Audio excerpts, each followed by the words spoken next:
se nivvota Labour.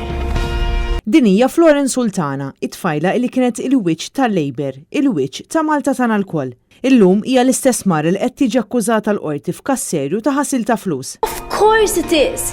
Imma waqt li kulħadd jagħti sofri, in-nazzjonalisti raise their own salaries, fit in the pockets of their klikka, and do as they please as if they bloody own the place. 52,000 euro fi flus kontanti, oġġetti varji tad-ditta inkluż 10 orloġġi lussużi, vasetti kbar ta' ħġieġ li kien fihom karti tal-flus u muniti, kif ukoll karozza.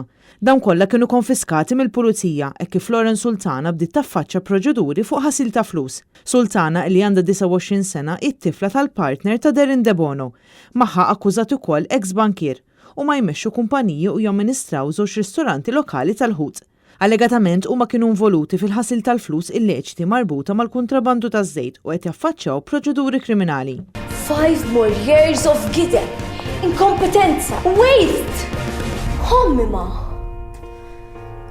E kif daw il-proċeduri, l-qorti presiduta mill-Maġistrat Donatella Frendo Dimek ikkonfermat ordni tal-friżar fuq l-assi kollha tal-akkużat, filwaqt li kkonfermat ukoll ordni preċedenti mill-qorti kriminali li tippermetti li ristoranti fil-mira sabiex ikomplu joperaw taħt sorveljanza waqt li l-ordni tal-friżar jibqa' f'postu.